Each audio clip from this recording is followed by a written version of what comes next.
21장. 예수님께서 부자들이 헌금함에 헌금을 넣는 것을 보셨습니다. 또 가난한 과부가 렙돈 동전 2개를 넣는 것을 보셨습니다. 예수님께서 말씀하셨습니다. 내가 진정으로 너희에게 말한다. 이 가난한 과부가 그 누구보다도 더 많은 헌금을 하였다. 이 사람은 다 넉넉한 가운데서 헌금을 드렸다. 그러나 이 여자는 매우 가난한 가운데서 가지고 있는 생활비 전부를 드렸다. 몇몇 사람이 성전에 대해 아름다운 돌과 헌금으로 꾸며졌다고 이야기하였습니다. 그러자 예수님께서 말씀하셨습니다. 너희가 지금 보고 있는 이것들이 돌 하나도 돌 위에 남지 않고 다 무너질 날이 올 것이다. 제자들이 예수님께 물었습니다. 선생님, 언제 이런 일들이 있겠습니까? 그리고 이런 일들이 일어날 때 어떤 징조가 나타나겠습니까? 예수님께서 그들에게 말씀하셨습니다. 너희가 속지 않도록 조심하여라. 많은 사람들이 내 이름으로 와서 내가 그리스도다 하거나 때가 왔다고 말할 것이다. 그러나 그들을 따라가지 마라. 전쟁과 난리의 소식을 들을 때 두려워하지 마라. 이런 일들이 먼저 일어나야 하겠으나 종말이 바로 뒤따라오는 것은 아니다. 예수님께서 계속해서 그들에게 말씀하셨습니다. 나라가 나라를 대항하여 일어나고 왕국이 왕국을 맞서 일어날 것이다. 큰 지진이 있을 것이며 여러 곳에서 질병과 기근이 있을 것이다. 하늘로부터 무서운 일과 큰 징조가 있을 것이다. 그러나 이 모든 일들이 일어나기 전에 사람들이 너희를 잡고 박해할 것이다. 또한 너희를 회당과 감옥에 넘길 것이다. 너희는 내 이름 때문에 왕과 총독 앞에 끌려갈 것이다. 그러나 이것이 너희에게는 증거의 기회가 될 것이다. 너희는 변론할 말을 미리 준비하지 않겠다고 마음에 결심하여라. 내가 너희에게 말과 지혜를 주어 너희 원수 가운데 그 누구도 너희를 맞서거나 반박하지 못할 것이다. 너희의 부모나 형제, 친척, 친구들이 너희를 넘겨줄 것이다. 그리고 너희 중 몇몇을 죽이기도 할 것이다. 너희는 내 이름 때문에 모두에게 미움을 받을 것이다. 그러나 너희 머리카락 하나도 다치지 않을 것이다. 너희는 인내함으로 생명을 얻을 것이다. 예루살렘이 군대에 포위당한 것을 보면 예루살렘의 파괴가 곧 다가왔다는 것을 깨달아라. 그때 유대에 있는 사람들은 산으로 도망하여라. 예루살렘 안에 있는 사람들은 빨리 빠져나가거라. 시골에 있는 사람들은 예루살렘 안으로 들어가지 마라. 그것은 이날이 바로 징벌의 날이기 때문이다. 기록된 모든 것이 이루어질 것이다. 그날에는 임신한 여자와 아기에게 젖을 먹이는 여자에게 화가 있다.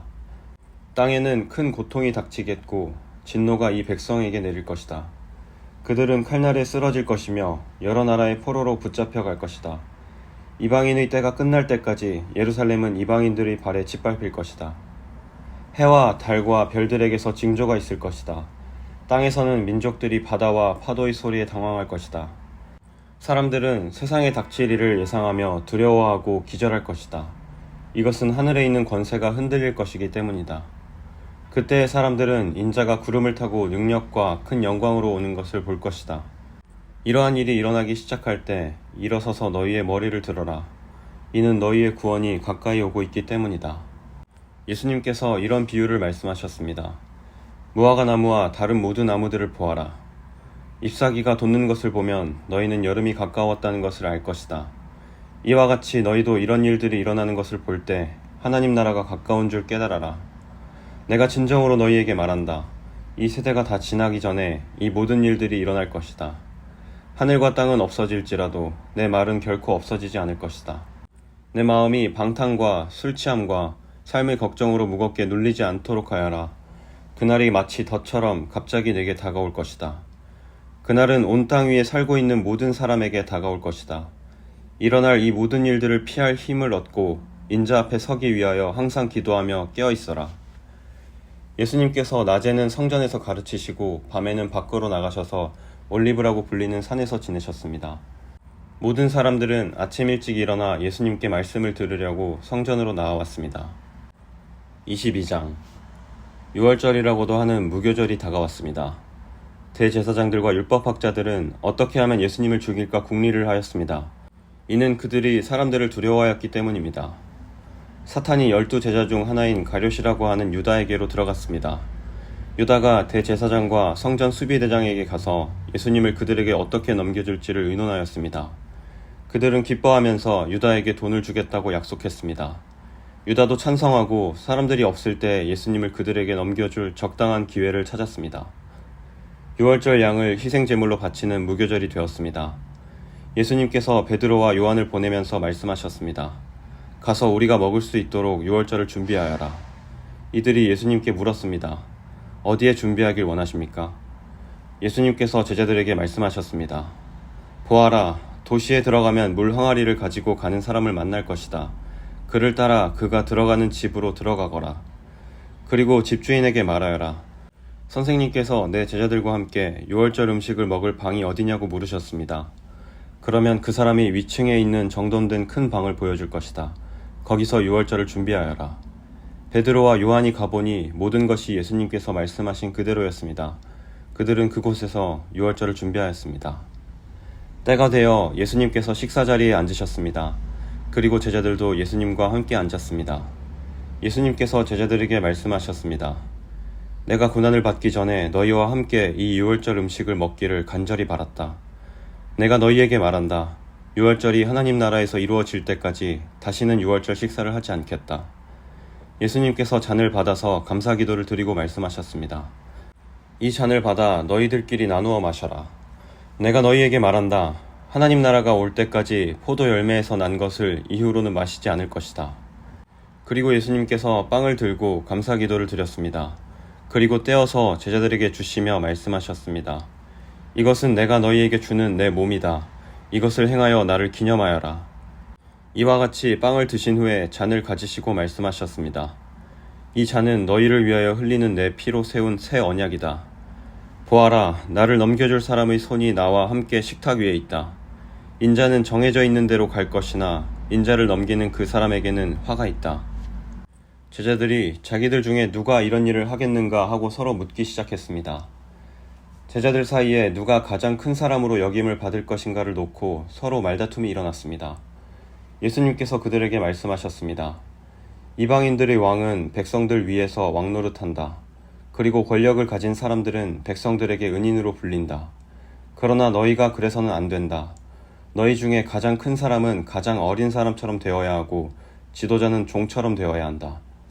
식사 자리에 앉아있는 사람과 그를 시중드는 사람 가운데 누가 더 큰 사람이냐? 식사 자리에 앉아있는 사람이 아니냐? 그러나 나는 섬기는 사람으로 너희 가운데 있다. 너희는 내가 시험을 당할 때 나와 함께 있었다. 내 아버지께서 내게 나라를 주신 것처럼 나도 너희에게 주려고 한다. 너희는 내 나라에서 먹고 마실 것이며 왕자에 앉아 이스라엘의 12지파를 심판할 것이다. 시몬아, 시몬아, 사탄이 너를 마치 밀가 부르듯 하는 것을 허락해달라고 요청하였다. 그러나 나는 내가 믿음이 꺾이지 않도록 기도하였다. 내가 돌아온 후에 내 형제들을 굳게 하여라. 베드로가 예수님께 말했습니다. 주님, 주님과 함께라면 감옥에 갈 수도 있고 죽을 준비도 되어 있습니다. 예수님께서 말씀하셨습니다. 내가 네게 말한다. 오늘 달기 울기 전에 내가 3번씩이나 나를 모른다고 부인할 것이다. 예수님께서 제자들에게 말씀하셨습니다. 지갑이나 가방이나 신발이 없이 내가 너희를 보냈을 때 너희에게 부족한 것이 있었느냐? 그들이 대답했습니다. 아닙니다. 없었습니다. 예수님께서 제자들에게 말씀하셨습니다. 그러나 지금은 지갑이 있는 자는 지갑을 챙기라. 가방도 그렇게 하여라. 칼이 없으면 옷을 팔아서라도 사라. 내가 너희에게 말한다. 그는 마치 범죄자처럼 취급당했다 고 쓰여진 말씀이 내게서 반드시 이루어져야 한다. 내게 대하여 쓰여진 것이 이제 이루어지고 있다. 제자들이 말했습니다. 보십시오 주님, 여기에 칼 2개가 있습니다. 예수님께서 그것이면 충분하다 라고 말씀하셨습니다. 예수님께서 예루살렘 밖으로 나가셔서 늘 하시던 대로 올리브산으로 가셨습니다. 제자들도 예수님을 뒤따라갔습니다. 그곳에 이르셔서 예수님께서 제자들에게 말씀하셨습니다. 시험에 들지 않게 기도하여라. 그리고 제자들을 떠나 돌을 던져 닿을 만한 곳에 가셔서 무릎을 꿇고 기도하셨습니다.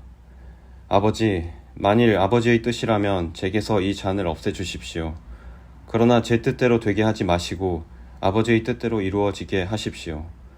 그러자 하늘로부터 천사가 나타나 예수님께 힘을 북돋워 주었습니다. 예수님께서 고통스러워하시며 더 간절히 기도하셨습니다. 땀이 마치 핏방울처럼 땅에 떨어졌습니다. 예수님께서 기도하기를 마치시고 일어나 제자들에게 가셨습니다. 그리고 제자들이 슬픔에 지쳐 잠들어 있는 모습을 보셨습니다. 예수님은 그들에게 말씀하셨습니다. 왜 잠을 자고 있느냐? 일어나라. 그리고 시험에 들지 않게 기도하여라. 예수님께서 말씀하고 계실 때 사람들이 몰려왔습니다.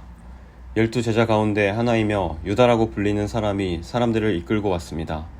그리고 예수님께 입맞추려고 가까이 다가왔습니다. 그러나 예수님께서 유다에게 말씀하셨습니다. 유다야, 입맞춤으로 인자를 넘기느냐? 예수님 곁에 있던 사람들이 돌아가는 상황을 보고 예수님께 말했습니다. 주님, 칼로 이들을 칠까요? 그들 가운데 한 사람이 대제사장의 종의 오른쪽 귀를 칼로 베었습니다. 예수님께서 말씀하셨습니다. 그만두어라. 그리고 그 종의 귀를 만져 고쳐주셨습니다. 예수님께서 체포하려고 온 대제사장과 성전 수비대와 장로들에게 말씀하셨습니다. 강도를 잡듯이 칼과 몽둥이를 가지고 왔느냐? 내가 매일 성전에서 너희와 함께 있었다. 그러나 너희는 내게 손을 대지 않았다. 그러나 지금은 너희의 때, 곧 어둠이 다스리는 때이다. 그들은 예수님을 체포하여 대제사장의 관사로 데리고 갔습니다. 베드로도 그들과 멀찍이 떨어져서 뒤따라갔습니다. 사람들이 정원 한가운데 불을 피우고 둘러앉았습니다. 베드로도 그들과 함께 앉았습니다. 하녀 하나가 모닥불 곁에 앉아있는 베드로를 보고 노려보며 말했습니다. 이 사람도 예수와 함께 있었어요. 베드로가 부인하며 말했습니다. 여보시오, 나는 예수를 모르오. 조금 후에 또 다른 사람이 베드로를 보고 말했습니다. 당신도 그들과 한패요. 그러자 베드로가 말했습니다. 이 사람아, 나는 아니야. 약 1시간 후에 다른 사람이 주장했습니다. 분명히 이 사람도 예수와 한패요. 이 사람도 갈릴리 출신이니까. 그러자 베드로가 말했습니다. 여보시오, 나는 당신이 무슨 말을 하는지 알지 못하오. 베드로가 말하고 있을 때 닭이 울었습니다. 주께서 돌아서서 베드로를 보셨습니다.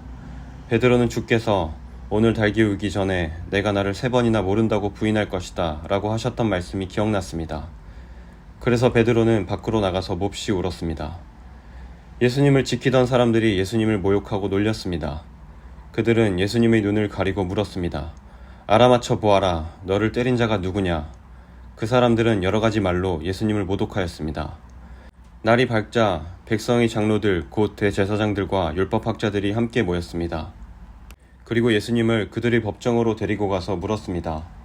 진정 내가 그리스도인지 우리에게 말해보아라. 예수님께서 그들에게 말씀하셨습니다. 내가 너희에게 말해도 믿지 않을 것이다. 또한 내가 물어도 너희가 대답하지 않을 것이다. 그러나 이제부터 인자가 전능하신 하나님의 오른쪽에 앉게 될 것이다. 그들이 모두 물었습니다. 그러면 당신이 하나님의 아들이요? 예수님께서 그들에게 대답하셨습니다. 내가 그렇다고 너희가 말했다. 그들이 말했습니다. 우리에게 무슨 증거가 더 필요하겠는가? 우리가 직접 이 사람의 입에서 나오는 소리를 들었다.